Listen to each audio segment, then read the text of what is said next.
Hello friends, welcome back to my YouTube channel. आज अपन बात करने जा रहे हैं दोस्तों 220 और 440 वोल्ट के बीच में अंतर पता करने जा रहे हैं दोस्तों आज। और ये भी जानेंगे साथ में कि एक फेस में जब 220 वोल्ट होता है तो थ्री फेस में 660 क्यों नहीं होता, 440 होता है।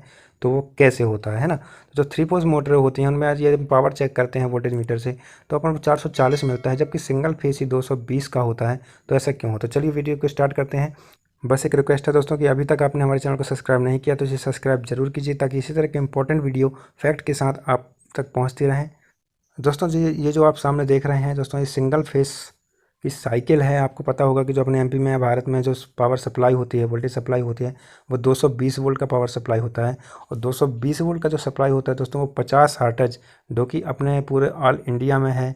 जो आइटम होते हैं, फ़ैन कोई भी आइटम हो, वो 50 हर्ट्ज से ही चलते हैं, है ना। तो दोस्तों जो 50 हर्ट्ज होता है मतलब क्या कहलाता है कि दोस्तों जो एक सेकंड में होती है, एक सेकंड में 50 हर्ट्ज, मतलब कि 50 बार जो अपना एक लैंप होता है वो 50 बार एक सेकंड में बंद चालू होता है दोस्तों। उसी को ही अपन 50 हर्ट्ज बोलते हैं। मतलब एक सेकंड में 50 बार जो अपना लैंप होता है वो जलता है, बुझता है, जलता है, बुझता है ना।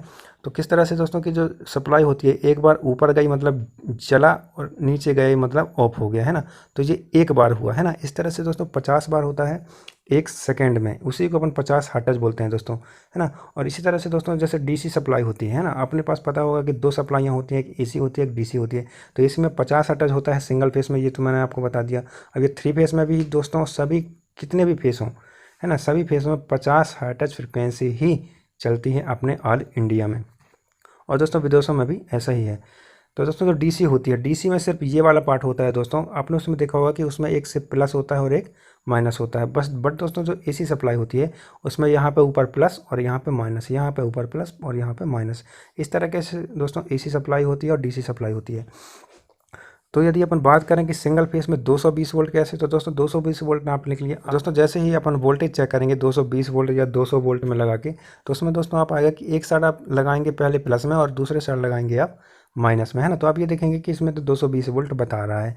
अब दोस्तों अपन जब थ्री फेस में कैसे चेक करेंगे कि 440 बताएगा, और जो कि अपना यदि सिंगल फेस में 220 है, तो वो थ्री फेस में 440 कैसे हो सकता है, 660 क्यों नहीं हो सकते, है ना।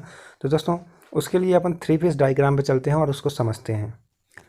तो दोस्तों चलिए समझते हैं कि 440 वोल्ट ही क्यों होते हैं, 660 क्यों नहीं होते, है ना। दोस्तों जो अपनी थ्री फेस मोटर है दोस्तों, उसमें दोस्तों आपने देखा होगा कि स्टार कनेक्शन से रहते हैं, डेल्टा कनेक्शन होते हैं, है ना। तो दोस्तों जो तीन प्रकार की वाइंडिंग होती है थ्री फेस मोटरों में, तो अपन को भी ये पता है कि हर जो वाइंडिंग होती है उसमें सिर्फ अपन दो ही फेस देते हैं। एक यहाँ पे कनेक्ट करते हैं और एक यहाँ से कनेक्ट करते हैं। ट्रांसफार्मर हो या कुछ भी हो, है ना। यदि ये एक वाइंडिंग इस तरीके से है, एक वाइंडिंग यदि इस तरीके से है दोस्तों, तो उसमें अपन दो प्रकार से कनेक्शन है कि यहाँ से आर देंगे और यहाँ से वाई देंगे, या तो यहाँ से वाई देंगे, यहाँ से बी देंगे, ब्लू देंगे, है ना। तो एक फेस में दोस्तों दो ही सप्लाई जाती है ना। तो दोस्तों जो एक वाइंडिंग होती है उसमें अपन दो ही फेस देते हैं, नाम हो जाता है three phase motor, but actually में दोस्तों वो चलती कोई भी वाइंडिंग हो उसकी, वो चलती दो ही फेस से हैं। आज तक भविष्य में ऐसी कोई वाइंडिंग नहीं हुई जिसमें अपन तीन प्रकार के फेस उसको जॉइंट कर सकें, है ना। तो दोस्तों ये चीज़ ध्यान रखिए। तो इसलिए 440 क्यों होते हैं वो आपको समझ में आ गया होगा, है ना। कि दोस्तों जो सिंगल फेस होता है यदि वो 220 वोल्ट होता है ना, तो आप नापेंगे, जैसे अपन वोल्ट मीटर ले आते हैं और चेक करते हैं, जैसे जिस तरह से अपन न्यूट्रल फेस में लगा के चेक कर लेते हैं, यहाँ 220 वोल्ट आ रहा है ना, इस तरह के मीटर से। फिर अपन एक इस ये वाला फेस और एक ये वाले फेस से मैं वोल्ट मीटर लगाएंगे, तो दोस्तों उसमें आपको बताएगा 440 वोल्ट, है ना। तो आई थिंक आपको अब समझ में आ गया होगा कि 220 और 440 में अंतर क्या है। और जो थ्री फेस जो मोटरें होती हैं वो 660 ना होके 440 ही क्यों होती हैं, है ना। क्योंकि दोस्तों उसमें तीन प्रकार की वाइंडिंग होती है। तीनों वाइंडिंगों में एक दो तीनों वाइंडिंगों में अपन सिर्फ दो दो फेस ही कनेक्ट करते हैं।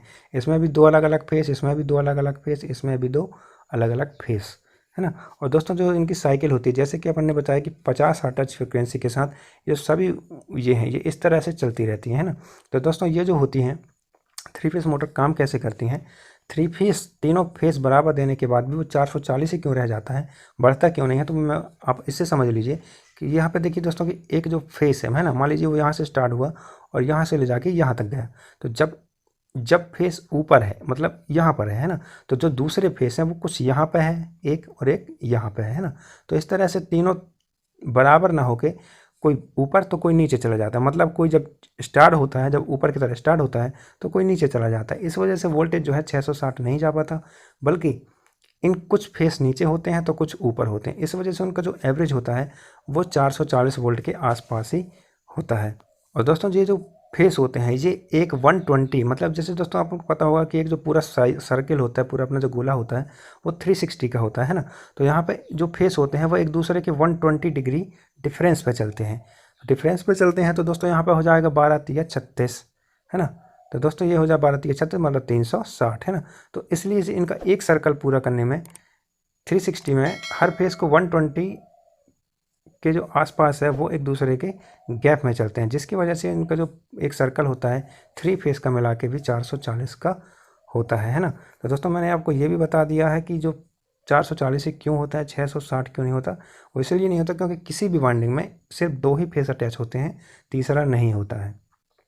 तो जो अपन 2 फेस है ना, जिस तरह से अपन वोल्टीमीटर में नापते हैं, इस तरह के मीटर में नापते हैं कि एक न्यूट्रल में लगा लिए, एक फेस में लगा लिए। तो दोस्तों यहाँ पे यदि अपन चेक करेंगे तो एक फेस में लगाएंगे, दूसरा भी दूसरे फेस में लगाएंगे, तो जो वोल्टेज है वो इतने के आसपास ही बताएगा। और दोस्तों जो डीसी सप्लाई होती है, डीसी सप्लाई में दोस्तों पहले ही प्लस होता है और एक माइनस होता है, और वो किस तरह से इस रेक्टिफायर, जो ब्रिज रेक्टिफायर होता है, उसकी मदद से ये प्लस और माइनस का निर्माण होता है ना। आपको पता है दोस्तों जो डीसी सप्लाई भी होती है वो पहले एसी से ही निर्मित होती है ना। उसको एसी से ही चार्ज करके, मान लीजिए कि 12 वोल्ट की बैटरी है तो उसको अपन एसी से ही चार्ज करते हैं। उसमें दोस्तों जो अपने जो घर में उपकरण चलते हैं जैसे टीवी वगैरह हो गए, जो डीसी सप्लाई से चलते हैं, उसमें क्या होता है, उनको एसी दी जाती है। जो ब्रिज रेक्टिफायर होता है उसके माध्यम से दोस्तों जो पॉजिटिव है ना, इसको पूरे को इकट्ठा करके एक पॉजिटिव वाली लाइन बना ली जाती है जो प्लस चलता है ना। और जो बाकी को दोस्तों एक शॉर्ट करके एक अलग से वो करके उनको माइनस में भेज दिया जाता है। तो इसलिए उनका जो प्लस होता है वो एकदम बराबर चलता है, एक्यूरेट चलता है। तो आई थिंक दोस्तों आपको समझ में आ गया होगा 220 और 440 वोल्ट का अंतर। तो दोस्तों यदि वीडियो पसंद आई हो तो इस चैनल को सब्सक्राइब जरूर कीजिएगा और वीडियो को लाइक शेयर कीजिएगा। धन्यवाद, मिलते हैं अगली वीडियो में इसी तरह के इंपॉर्टेंट टॉपिक के साथ। जब तक के लिए गुड बाय, जय हिंद दोस्तों।